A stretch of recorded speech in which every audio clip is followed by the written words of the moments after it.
100 মায়ার মধ্যে 99 মায়া আল্লাহর কাছে, একটা মায়া মানুষের কাছে। একটা মায়া কার কাছে? মানুষ প্রতি মানুষ দয়া দেখায় নেই, দেখায় না? অবশ্যই দেখায়। আল্লাহ বলছে আমি 99 মায়া নিয়ে আসি, বান্দা গুনাহ করবে কিন্তু গুনাহ অবস্থায় থাকবি না। গুনাহ অবস্থায় থাকবি না। দেখেন আল্লাহর ওলিরা আমাদের জানা মতে যারা মুমিন কামেল তারা গুনাহ করে না, এরপরও তওবা করে। এরপরও আমার নবীজি বলতেছে আমি ডেইলি 100 বার তওবা করছি। কয়শো বার? হযরত আয়েশা থেকে হুজুর নবীরা মাসুম, আমরা সামনেও গুনাহ হবে না, পেছনেও গুনাহ নাই, কিন্তু আমি 100 বার তওবা করি। আমার নবী কয় আয়েশা আমার আল্লাহ বেগুনাহ মাসুম বানাইছে, আমি শুকরিয়া তার ডেইলি 100 বার গুনাহ করি। সুবহানাল্লাহ। ইদান শুকরিয়া তার আমি 100 বার। আর আমরা তো গুনাহ কইরো কি করি না, কয়বার তওবা করিও আমরা, কয়বার করি? আল্লাহ নয় বলে আয়েশা রে, ও আয়েশা প্রথম আমি আমার আল্লাহ যে আমার বেগুনাহ মাসুম বানাইলেন, এই জন্য আমি নবী বেগুনাহ মাসুম হইয়া প্রত্যেক দিন 100 বার তওবা করে। দ্বিতীয় নম্বরে আমার উম্মত হবে গুনাহগার, আমার উম্মতকে শিক্ষা দেওয়ার জন্য উম্মত রে আমি তোদের নবী ছিলাম, মায়ার নবী, দয়ার নবী, আমি মাসুম হইয়া 100 বার তওবা করেছি। আমার গুনাহগার উম্মত ডেইলি কয়বার তওবা করা দরকার? আমার নবী শিক্ষা দেওয়ার জন্য। কিসের জন্য? শিক্ষা দেওয়ার জন্য। আল্লাহ বলে আরেকটা আয়াতে আল্লাহ বলতেছেন ইল্লা মান তাবা ওয়া আমিলা আমালান সালিহান ফাউলাইকা ইউবাদদিলুল্লাহু সাইয়্যাতিহিম হাসানাত। সুবহানাল্লাহ। ওয়া কানাল্লাহু গফুরার রাহিমা। আল্লাহ রাব্বুল আলামিন বলতেছেন আমার বান্দা যখন গুনাহ করবে, গুনাহ করার পরে তওবা করবে, কি করবে? তওবা করবে। তওবা করার পরে ঈমান অবস্থায় যে সে নেক আমল করে, কি আমল করে? কথাটা খেয়াল করেন। গুনাহ করতে করতে আপনি জর্জরিত হয়ে গেছেন, তখন আপনি তওবা করছেন, তওবা করার পরে ঈমান অবস্থায় যে নেক আমল করেন, আল্লাহকে বন্দারে তোর বিগত সমস্ত গুনাহগুলো আমি নেক বানাই দিলাম।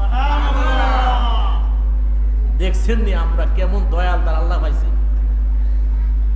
সারা জীবন গুনাহ করার পরে যদি বান্দা তওবা করে এরপরে ঈমান অবস্থায় নেক আমল করে, আল্লাহ কয় বিগত তোর 60, 70, 80 বছরের গুনাহগুলি আমি আল্লাহ সব দিতে মাফ করছি, পুরস্কার স্বরূপ তোর সমস্ত গুনাহগুলি নেক বানাই দিছি। কি বানাই দিছি? নেক বানাই দিছি। দেখেন গুনাহ কেমনে নেক হয়। হযরত উমরের সময়, কার সময়? হযরত উমরের সময় এই ঘটনা, তখন কাজীর বিচার হইতো। উনি শুধু বিচার নিয়ে 24 ঘন্টা ওনার ফিকির ছিল। তো কাজীর কিতাবে লেখে শুধু একটা ছেলে। কয়টা ছেলে? একটা ছেলে। তো কাজী তো মনে করেন তো ওনার কাজে থাকে। এখন বাবার এক ছেলে কাজী, এত বড় অনেক জ্ঞানী মানুষ, কিন্তু দেখবেন অনেক সময় ভালো মানুষ ছেলে ব্যাপারা হয়ে যায় না? তার মনে যা চায় তাই করে, কিন্তু তার মা কাজীর বিবি এই ব্যাপারে স্বামীর কাছে কোনো নালিশ দেয় না।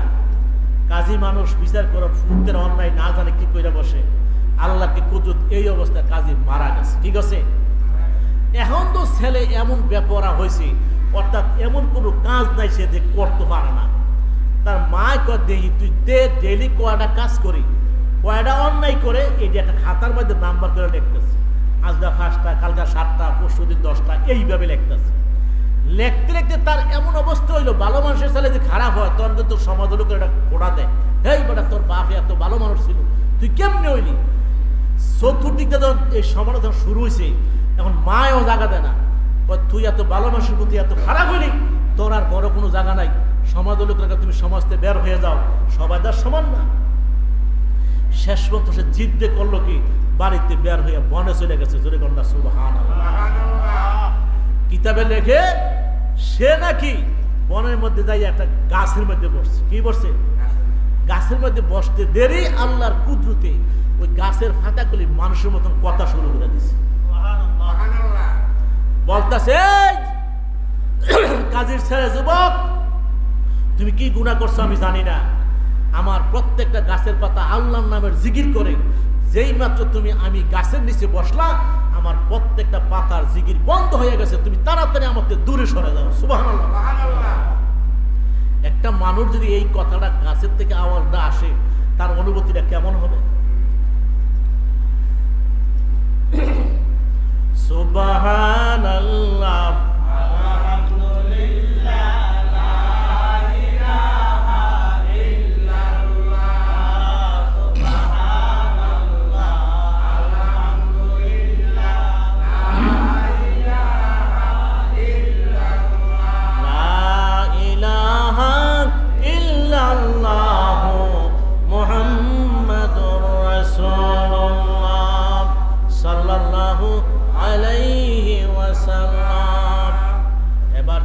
ছেলেটা গাছের পাতা তার সাথে কথা বলতেছে।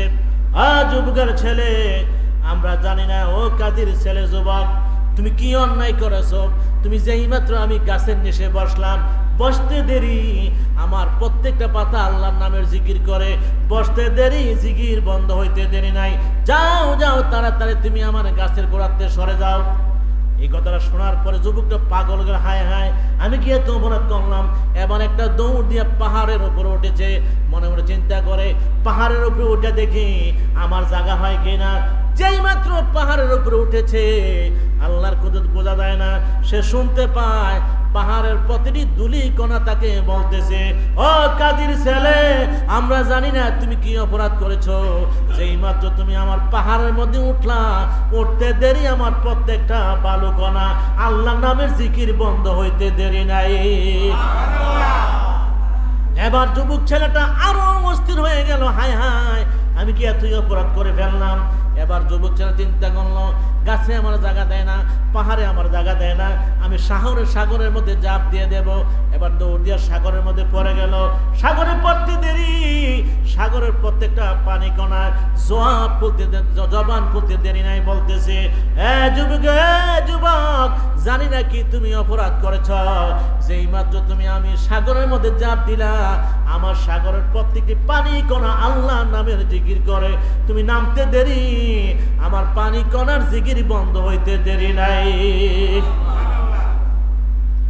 বন্ধুগণ এবার লাফ দিয়া পানিতে ওইটা একটা ডাক দে, আল্লাহ, ও প্রাণের আল্লাহ, আমি তো সমাজের আমার মারও আমি বন্দানা, সমাজের আমি বন্দানা, গাছেরও আমি বন্দানা, পাহাড়েরও বন্দানা, পানিরও বন্দানা। আল্লাহ গো তুমি না বলেছো লা তাকনা তুমি রাহমাতিল্লাহ ইন্নাল্লাহ ইয়াগফিরুয যুনুবা জামিয়া। ও আল্লাহ, আমার গুনাহ যদি আকাশ সমান হয়ে যায়, আল্লাহ তোমার রহমতের কাছে একটা সরিষা পরিমাণ হবে না। হে মাবুদ, তুমি যদি আমার ক্ষমা না করো, তুমি আমার আগুন দিয়া জ্বালাই দাও, অথবা মাটিটা বাদ করো, আমি মাটির ভিতরে চলে যাই, এই জবান এই মুখ আমি তোমারে দেখাইতে চাই না। আমার আল্লাহ রাহমানুর রাহিম। এই কথা যখন যুবক বলতেছে, হাউমা করে চিৎকার করতেছে, এক পর্যায়ে শুনতেছি কে জানি ডাক দেয়, ও আমার বান্দা, আর তোর চিৎকার করতে হবে না, আপনি আমি আমার বান্দারে ক্ষমা করে দিয়েছি। এই কথা বলার পরে যুবক একবার সামনের দিকে তাকায়, একবার পিছনের দিকে তাকায়, একবার ডানে তাকায়, একবার বামে তাকায়, না না কাউকে দেখে না। কে বলতেছে, বলে আপনি কে বা কাহার আগে আওয়াজ শুনে আপনারা দেখি নাই। বলতেছে, যুবক রে, আমারে তুই দেখতে পারবি না, আমি তোকে দেখা দিতে পারবো না, তুই বিশ্বাস রাখ, আমি আল্লাহ তোরে মাফ করে দিয়েছি। যুবক বলে, আপনি যদি আমার প্রভু হয়ে থাকেন, আমার মাফ করে দেন, তাহলে তার কি প্রমাণ? আমি কি প্রমাণ নিয়ে আমার বাড়িতে যাব, সমাজে যাব? আল্লাহ বলে, যুবক রে, যা যা তুই বাড়িতে যা, তুই যে অপরাধ করেছিস, তোর মা তোর অপরাধ করে একটা খাতার মধ্যে নাম্বারিং করে লিখে রাখেছে। সুবহানাল্লাহ বলবেন না? যুবক এটা জানে না, জানে না। তাই নাকি? তুই গিয়ে দেখ, আমি আল্লাহ বলছি, ইন্নাল হাসানাতা ইউযহিবুনাস সাইয়্যাত। আবার এই আয়াতে বলছে যে আল্লাহ তাআলা গুনাহকে নেক বানাই দেয়। কি বানাই দেয়? তুই গিয়ে দেখ, তোর মা যে খাতার মধ্যে নাম্বারিং করে তোর অপরাধ লিখে রাখছে, গুনাহগুলি লিখে রাখছে, আমি আল্লাহ প্রত্যেকটা গুনার জায়গায় নেক লিখে রাখছি, আর তোর মার খাতার লাশ পৃষ্ঠায় দুইটা জান্নাতের নাম আমি লিখে দিয়েছি। যুবক একটা দৌড় দিল, দৌড় দিয়া বাড়ি কয়, মা মা যদিও যত অপরাধ করে, বহুদিন ধরে মা সন্তানকে দেখে না, বলছে বাবা রে তুই কোত্থেকে আসছ? ও মা, তুমি আমারে বের করে দিয়েছিল, সমাজ আমার বের করে দিয়েছিল, গাছে আমার জায়গা দেয় নাই, পাহাড়ে আমার জায়গা দেয় নাই, পানি আমার জায়গা দেয় নাই, কিন্তু আমার আল্লাহ রাব্বুল আলামিন আমারে ক্ষমা করে দিয়েছে। মা কয় আর কাম নাই, তোর মতো নাফরমান আল্লাহ মাফ করবো রে? তুই আমার কাছে ধোঁকা দিতে আইছ, আমার ফাঁকে দিতে আইছ? না মা, আল্লাহ আমার জানাই দিছে, আল্লাহ আমার ক্ষমা করছে। কি প্রমাণ তোর কাছে? প্রমাণ হলো মা তোমার কাছে। সুবহানাল্লাহ বলো। আমার কাছে কি প্রমাণ? তুমি যে আমার অপরাধী লেখছো আমি তো জানি না, আল্লাহ আমার আর্তনাদ, আমার তওবা, আমার কান্দা আল্লাহ কবুল করে জানাই দিছে। মা, তুমি যতগুলো অপরাধ খাতায় লেখছো, প্রত্যেকটা খারাপ গুনার কাজের মধ্যে নেক লেখা আছে, আর খাতার শেষে জান্নাতের নাম আছে। মা দৌড়দা তাকে খাতা নামাইয়া দেহে যত গুনার নাম্বারিং করে 100, 200, 300, 400 সব শুধু নেক নেক নেক, আর লাস্টে দুইটা জান্নাতের নাম লেখা। জোরে কোন আল্লাহু আকবার। আমার কেমন আল্লাহ! আল্লাহ এইটা তো বলছে যে কি বলছে যে ইউবাদদিলুল্লাহু সাইয়্যাতিহিম হাসানা, সমস্ত গুনাহগুলি আল্লাহ নেক দিয়ে কি করে দিবে? পরিবর্তন করে দিবে। জোরে কোন সুবহানাল্লাহ।